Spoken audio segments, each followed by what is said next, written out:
ഈശോയില് സ്നേഹമുള്ള സഹോദരി സഹോദരന്മാരെ, വീണ്ടും ഒരു ദുഃഖവെള്ളി നമ്മുടെ ജീവിതത്തിലേക്ക് കടന്നു വന്നിരിക്കുകയാണ്. കർത്താവ് ഈശോ മിശിഹായുടെ ക്രൂശിത രൂപത്തിന്റെ മുന്നിൽ നടന്ന ഒരു സംഭവം എൻ്റെ ഓർമ്മയിലേക്ക് കടന്നു വരികയാണ്. ഏതാനും നാളുകൾക്ക് മുമ്പ് ഒരു ദേവാലയത്തില് വചന ശുശ്രൂഷയ്ക്കായി ചെന്നപ്പോൾ വിശുദ്ധ ദേവാലയത്തിന്റെ മധ്യഭാഗത്ത് കർത്താവ് ഈശോ മിശിഹായുടെ തൂങ്ങപ്പെട്ട ക്രൂശിത രൂപം, അത്ഭുത കുരിശ്, യഥാർത്ഥ കുരിശ് ആ ദേവാലയത്തിൽ സ്ഥാപിക്കപ്പെട്ടിരുന്നു. ആ ദേവാലയത്തിന്റെ മധ്യഭാഗത്ത് ഐശ്വര്യമായി സഹനത്തിന്റെയും പീഡനയുടെയും വേദനയുടെയും ദുഃഖത്തിന്റെയും കരിനിഴൽ പഴിയുന്ന ആ അത്ഭുത രൂപം നോക്കിക്കൊണ്ട് ഇതാ അനേകായിരങ്ങൾ സൗഖ്യപ്പെടുന്നതായിട്ട് എനിക്ക് മനസ്സിലാക്കുവാൻ സാധിച്ചു.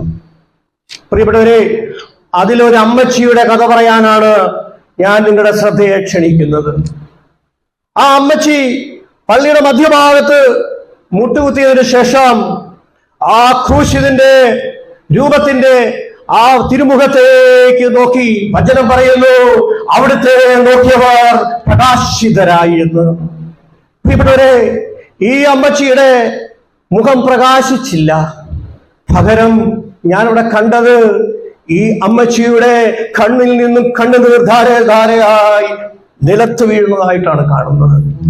അതിനുശേഷം ഈ അമ്മച്ചി തന്റെ വലത് കൈ എടുത്തിട്ട് ചങ്കോട് ചേർത്ത് അടിക്കുവാൻ തുടങ്ങി. ചങ്കത്തടിച്ച് കർത്താവിന്റെ മുമ്പില് വിലപിക്കുന്ന ഒരു ഹൃദയമാണ്, ഒരു മാതൃഹൃദയമാണ് എനിക്ക് കാണാൻ സാധിച്ചത്. ഇതിന്റെ അർത്ഥം എന്താണെന്ന് എനിക്ക് പിടികിട്ടിയില്ല. ഇതെല്ലാം കഴിഞ്ഞ് ഞാൻ അമ്മച്ചിയെ അരികത്തേക്ക് വിളിച്ചിട്ട് ഞാൻ അമ്മച്ചിയോട് ചോദിച്ചു, അമ്മച്ചി എന്താണ് ഈ കർത്താവിന്റെ രൂപത്തിന്റെ മുന്നിൽ ചങ്കത്തിട്ട് അടിച്ച് വിലപിക്കുന്നത് എന്താണെന്ന് ചോദിച്ചു. ഈ അമ്മച്ചി എന്നോട് പറഞ്ഞു, മകനെ, എനിക്ക് 6 ആമക്കളാണുള്ളത്. വളരെ വേദനയോടുകൂടിയാണ് ആ മാതാവ് എൻ്റെ മുമ്പിൽ അവരുടെ ദുഃഖം പങ്കുവെച്ചത്. 6 ആമക്കളും മദ്യപാനികളാണ്. 6 പേരും കുടുംബം നടത്തുന്നുണ്ട്. അവരുടെ ആഴെയും ഭാര്യമാര് സന്തോഷത്തിലല്ല, അവരുടെ ആഴെയും മക്കള് സന്തോഷത്തിലല്ല. ഞാൻ ചോദിച്ചു, പിന്നെ എന്തിനാണ് കർത്താവിനെ കണ്ടപ്പോൾ ചങ്കത്തിട്ടടിച്ചത്? അതേപോലെ അത് പറയാനാണ് ഞാൻ വരുന്നത്.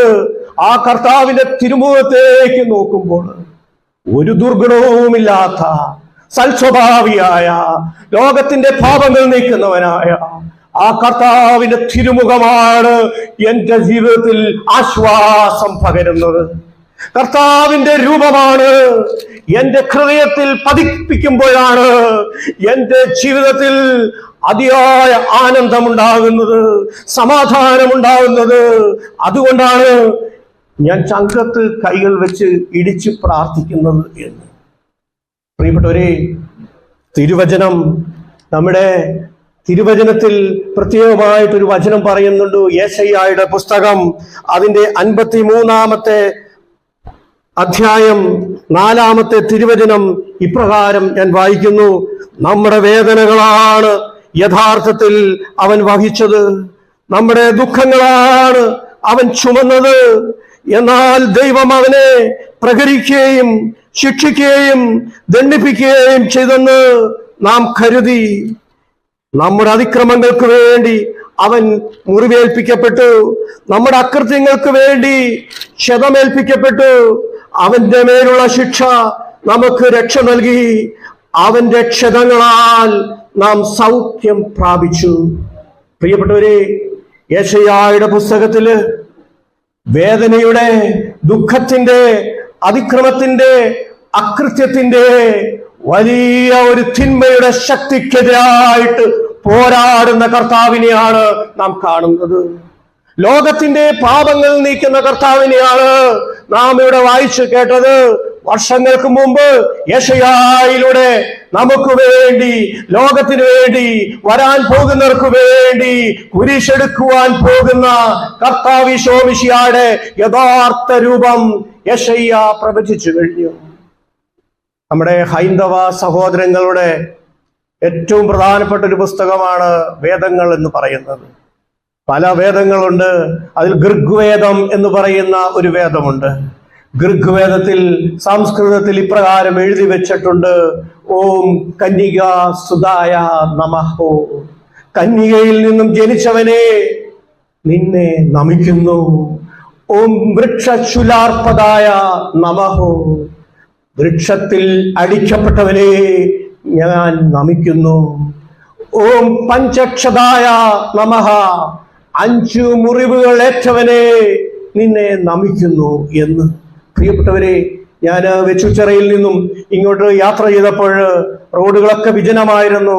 പള്ളികളിൽ നിന്നുള്ള കുരിശിന്റെ വഴിയെ പലയിടത്തും ഞാൻ കണ്ടുള്ളൂ.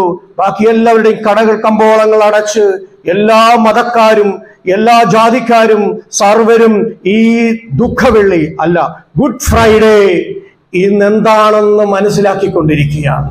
പ്രിയപ്പെട്ടവരെ, ഞാൻ ആ കൂട്ടത്തിൽ എൻ്റെ കൂടെ യാത്ര ചെയ്തവരോട് ഞാൻ പറഞ്ഞു, യുവാക്കളോട് ഞാൻ പറഞ്ഞു, യേശു മരിച്ചത് എന്തിനാണെന്ന് സർവ്വജനത്തിനും അറിയാം.